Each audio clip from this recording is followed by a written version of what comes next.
U pacientky budeme odstraňovať znamienka laserom CO2. Sú vhodné na to len tie, ktoré sú povrchové, známe, bezpečné, ktoré splňajú tieto kritériá, tak vlastne odstraňujeme takýmto spôsobom. Výhodou tohto zákroku je, že to nezanecháva jazvičku, čiže z toho estetického hľadiska je to veľmi žiadaný úkon a ten estetický efekt je tam veľmi dobrý. Niektoré väčšie znamienka, ktoré sú, tak tie umrtvujeme injekčne, aby samotný zákrok už pacientka potom necítila, pretože tam sa vyvíja teplo, ktoré by sa vlastne premenené na bolesť nepríjemne vnímalo.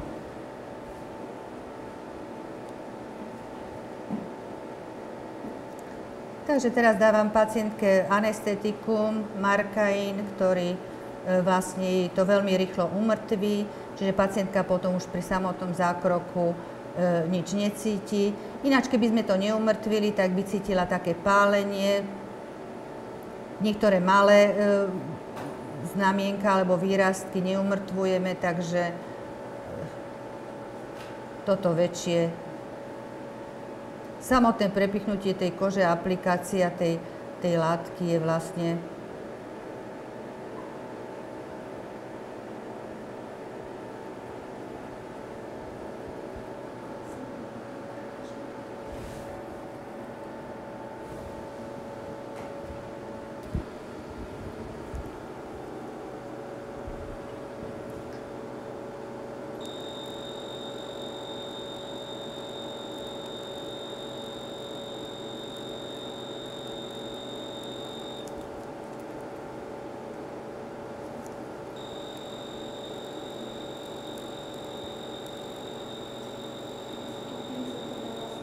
áno, niekedy tie znamienka sú také vypuklejšie, v tom prípade to zachytím do pinzety a odrezávam v úrovni tej bázy. V tomto prípade sa mi to nedá tak zachytiť, takže to režem takto kompletne.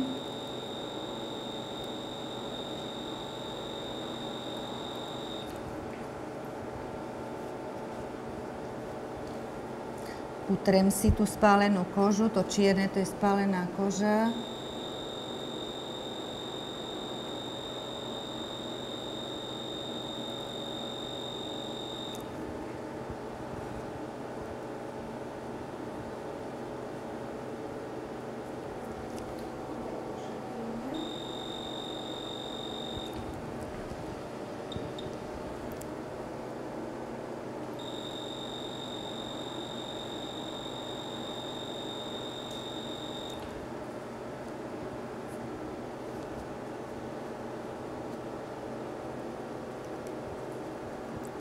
No, overím si, že či je to všetko, či mi tam niečo nezostalo. Trošku tam cítim ešte. Takže idem ešte hĺbšie, aby tam nezostali nejaké zvyšky a nemalo to z čoho doraz, hej. Zákrok je jednorázový, takže keby sme tam niečo nechali, by tam mohlo niečo doraz a museli by sme to potom ešte korigovať.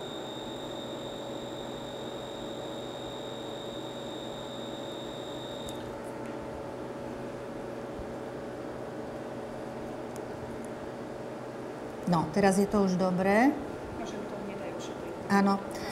Znamienka ošetrujeme rôzne, buď tam dávame púder a prelepíme, alebo tam dávame taký gelik hojací, Cicaplast, alebo iný používame, ktorý má také regeneračné, reparačné a antibakteriálne účinky. To znamená, že aj na to zahojenie, to sú tie regeneračné a reparačné účinky, ale aj proti prípadnej infekcii, ktorá by sa tam mohla dostať, keby sa to nechalo len takto voľné. Pacientke to ponechávame také 2 dní, po 2 dňoch to odlepíme a začneme to sušiť dezinfekčným pudrom až do vytvorenia chrastičky a chrastičku nechať voľne odpadnúť. Takže najrizikovejšie znamienka sú tie pigmentované a väčšinou také najobávanejšie, že či sa tam niečo nedieje. Na to máme veľmi dobrú pomôcku a to je digitálna kamera. Je to na určenie množstva pigmentu, ale aj prípadných nejakých pigmentových zmien, ktoré sa nám potom tam ukážu na farebnej škále. Takže ideme krok za krokom. Každú pacientku si zaevidujeme, dáme si ju do databázy a v prípade nejakých rizikových znamienok vlastne pri pravidelných kontrolách to porovnáme. Ak tam dochádza k nejakej progresii, tak navrhneme spôsob liečby. Ak je to stabilizované, tak buď sledujeme, alebo z preventívnych dôvodov necháme odstrániť. Takže prvým krokom je, pacientka má tu na také pigmentované, takže takto si to len odfotím. To ešte není samotné to vyšetrenie.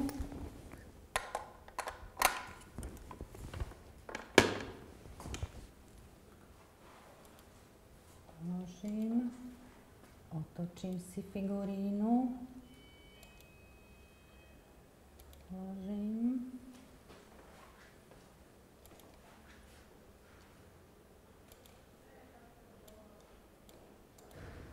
označím a teraz to odfotím. Tam si to pozrite v tom obrazovke.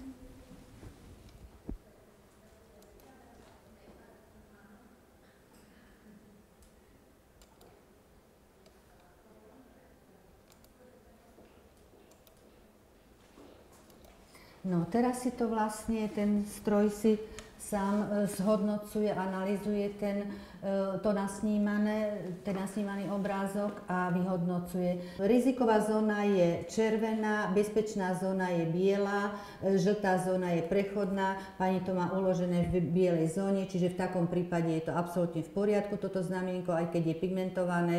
Doporučujeme to len sledovať, chrániť pred slnkom, to je veľmi dôležitá ošetrovacia pomôcka, aby sa to slnkom neaktivovalo. V prípade, že to máme uložené povedzme v žltej zóne, tak už uvažujeme buď to odstrániť z preventívnych dôvodov, alebo sledovať. Jedenkrát ročne v prípade nejakých zmien sa to skôr samozrejme rieši. Červená zóna je riziková, tam doporučujeme jednoznačne odstrániť a to jedine chirurgickým spôsobom. Čiže laserový spôsob, ktorý sme uplatnili u predchádzajúcej pacientky, tak môžeme robiť len u tých, ktoré sú, zase by som zopakovala, povrchové, známe, bezpečné.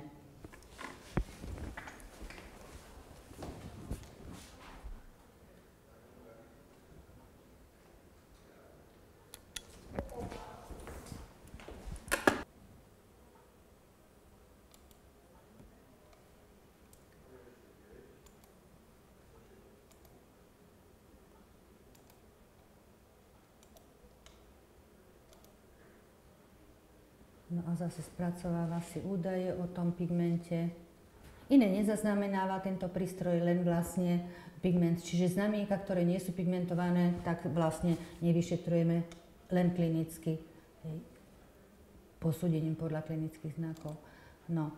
Takže vidíme, že toto znamienko je, aj keď je svetlejšie, ale je posunuté trošku viacej do žltej zóny, čo nám v tomto prípade nejako nevadí, pretože ešte stále je to tá bezpečná zóna, čiže netreba to riešiť. A zostáva to tu natrvalo, takže môžeme si aj ďalšie prípadne, aby sme si porovnali, že rôzne pigmentované znamienka nemusia mať rovnaké zobrazenie na tej farebnej škále.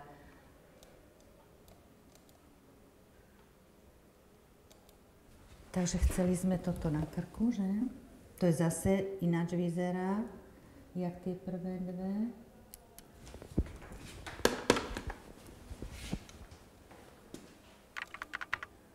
Takže vyšetrili sme si. No, tak toto je zase najmenej pigmentované. Vyšetrili sme si 3 pigmentované znamienka, z ktorých každé vyzeralo ináč a bolo rôzne teda sité, tá pigmentácia rôzne tmavá alebo rôzne okraje to malo, takže všetky 3 sa nám znázornili vlastne v tej bezpečnej zóne, pritom najviac posun doprava bol u toho najsvetlejšieho, že? Takto by sme si to asi mohli zhrnúť, že to tmavé prvé a tretie sú vlastne absolútne v tej bielej zóne a to nám trošičku už zasahovalo do žltej zóny, ktorá je prechodná.